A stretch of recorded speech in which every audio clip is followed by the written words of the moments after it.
बोलो श्री कृष्ण भगवान की जय। तो आज आपको गीता के 6वें अध्याय का पाठ सुनने को मिलेगा और साथ में महात्म्य भी आपको सुनने को प्राप्त होगा।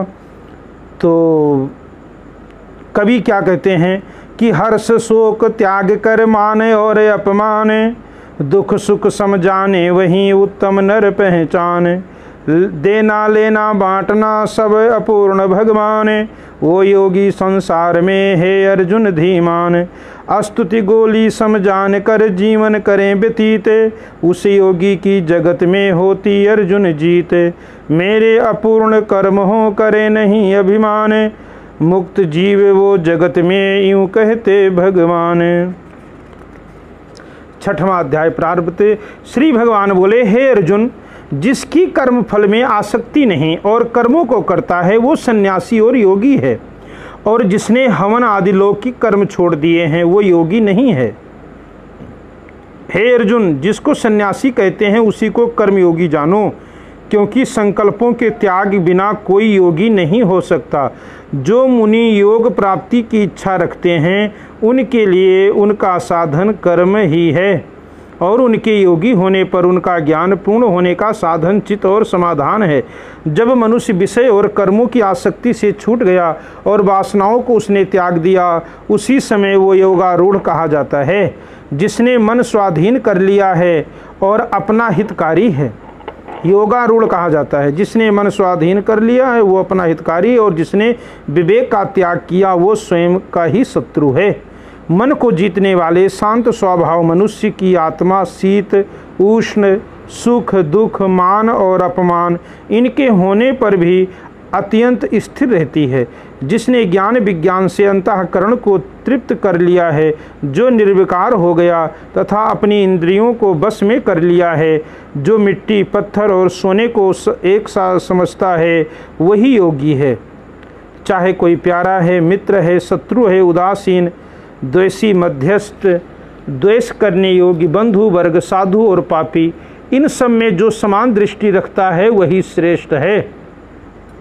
योगी पुरुष को मन और आत्मा को अपने बस में करके वासनाओं और समस्त प्रपंचों को त्याग किसी एकांत स्थान में पहले कुछ उसके ऊपर मृगादिकों का चर्म और उसके ऊपर वस्त्र बिछावें।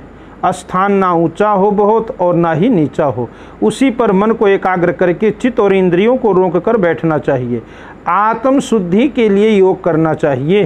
शारीरिक मस्तक, शरीर, मस्तक और गर्दन को सम अचल होकर स्थिर होवें और अपनी नाक के अग्रभाग को देखता हुआ सब दिशाओं से अपनी दृष्टि हटा रहें। भय रहित होकर शांत चित्त से ब्रह्मचर्य व्रत पालन करके मन को रोककर मुझ में ही लीन होकर मन को योग में लगावें।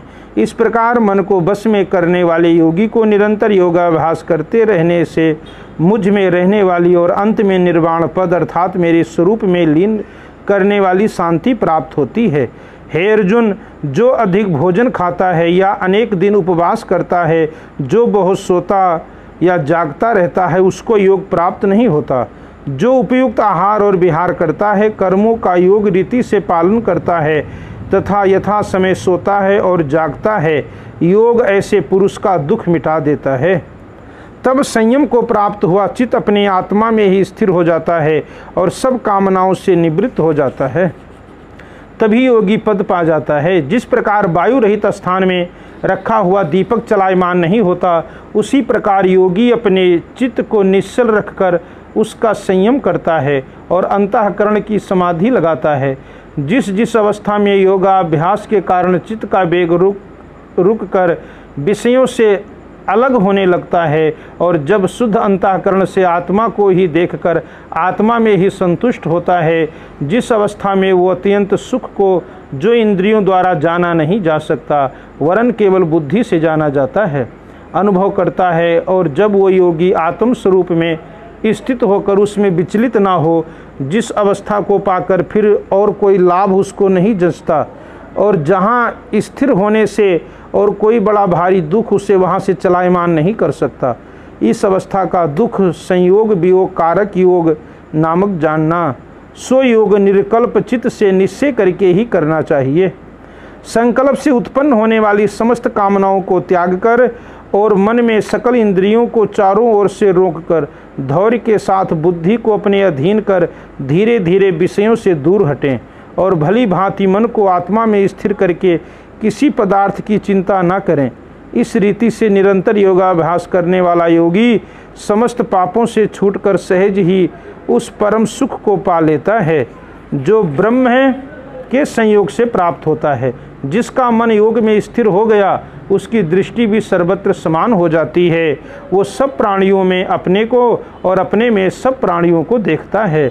जो सब में मुझको और मुझ में सबको देखता है उससे मैं अलग नहीं हूँ और मुझ में वो अलग नहीं है।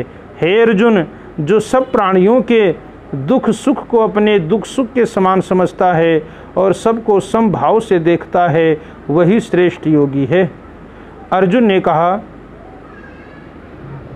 कि हे मधुसूदन, आपने जो ये योग सिखाया कि सबको अपने समान देखो, सो मन के चंचल होने के कारण उसकी दृढ़ स्थिति अपने में नहीं देखता हूँ।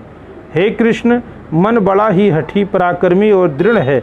इसको अधीन रखना तो मुझे वायु को बांधने के समान प्रतीत होता है।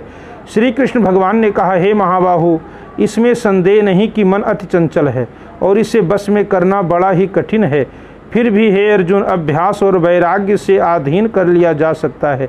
जिसका मन बस में नहीं उसको योग अत्यंत दुर्लभ है, ऐसा मत है। परंतु मन को बस में करने वाले प्रयत्न करते रहने से उपाय द्वारा इस योग को प्राप्त कर सकते हैं। तो अर्जुन भगवान से प्रश्न करते हैं कि हे कृष्ण, जिसमें श्रद्धा तो है पर जो योग प्राप्त करने में सफल नहीं हुआ और जिसका चित्त योग से विचलित हो गया, वो योग सिद्धि नहीं पाने से किस गति को पहुंचता है। हे महाबाहु, जिसका पहला आश्रय भी गया और ब्रह्म प्राप्ति भी नहीं हुई, वो दोनों ओर से भ्रष्ट होकर विच्छिन्न मेघ के समान नष्ट तो नहीं हो जाता। भगवान कृष्ण कहते हैं कि हे अर्जुन, तुमने बहुत अच्छा प्रश्न किया है।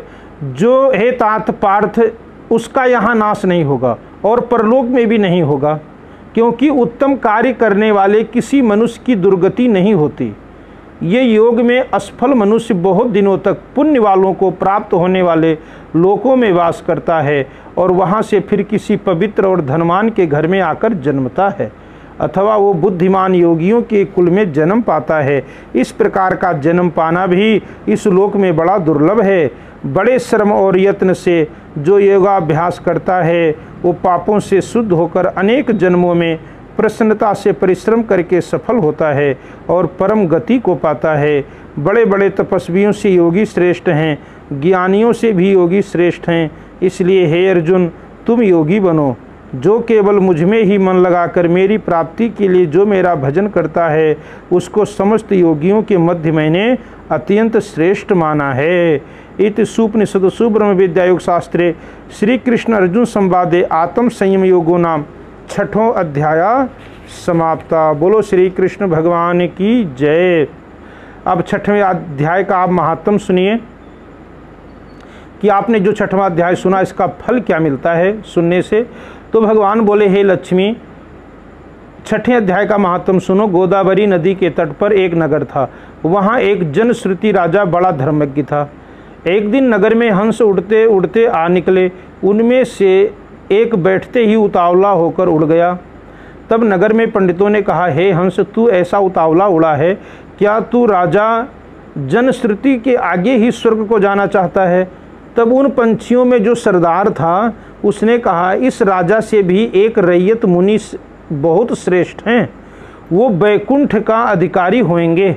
बैकुंठ लोग स्वर्ग से भी ऊंचा है। तब राजा ने मन में विचार किया कि मेरे से उसका पुण्य बड़ा होगा जिसकी ये हंस स्तुति करते हैं। ये विचार करके राजा ने मन में विचार किया कि चल करके उन संत का दर्शन करना चाहिए। राजा ने सारथी से रथ मंगवाकर सवारी कर प्रथम बनारस श्री काशी जी में जाकर गंगा स्नान किया, दान किया और शिव जी महाराज का दर्शन किया। फिर लोगों से पूछा, यहाँ कोई रैयत मुनि रहते हैं? लोगों ने कहा नहीं। फिर राजा ने उत्तर दिशा में जाकर बद्री नारायण में पहुँचे। वहाँ से राजा का रथ आगे नहीं चला। तब राजा ने कहा, मैंने धरती की प्रदक्षिणा करी है, किसी स्थान पर रथ नहीं अटका है। यहाँ कोई ऐसा पुण्यात्मा है जिसके तेज से मेरा रथ आगे नहीं चलता है। तब राजा रथ से उतरकर आगे चला। देखा तो एक पर्वत की कंदरा में एक अतीत बैठे हैं। उनके तेज से बहुत प्रकाश हो रहा है, जैसे सूर्य की किरणें होती हैं। तब राजा ने देखते ही कहा, ये रैयत मुनि जरूर होंगे। राजा ने जाकर दंडवत प्रणाम किया, चरण वंदना की, हाथ जोड़कर स्तुति की। तब रैयत मुनि ने राजा का आदर सत्कार किया और कहा, हे पृथ्वीराज, तू चार धाम का परसन हारा, धर्म के साधन हारा है, तू पुण्यात्मा है।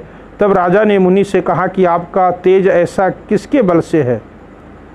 तब मुनि ने कहा कि हे राजा, मैं नित्य प्रति गीता जी के 6वें अध्याय का पाठ करता हूँ। इस कंदरा में इसी का उजाला है। ये सुनकर राजा ने अपने पुत्र को बुलाकर कहा कि हे पुत्र, आज से तू राज काज सारा संभाल ले और मैं जाकर के संत जी से गीता जी के 6वें अध्याय का पाठ सुना करूँगा। रैयत मुनि जी ने गीता जी के 6वें अध्याय का पाठ प्रारंभ किया। तब वो भी पाठ सुनने लगे।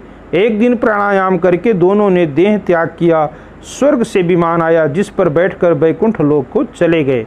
तो ये रहा गीता जी के 6वें अध्याय का महात्म। जो भी श्रद्धा भाव के साथ इस अध्याय को सुनते हैं तो भगवान नारायण की कृपा सदा बनी रहती है, पितरों को मुक्ति मिलती है और लास्ट में जब प्राणी शरीर छोड़ता है तो उससे वैकुंठ धाम की प्राप्ति होती है। बोलो श्री कृष्ण भगवान की जय। बोलो लक्ष्मी नारायण भगवान की जय।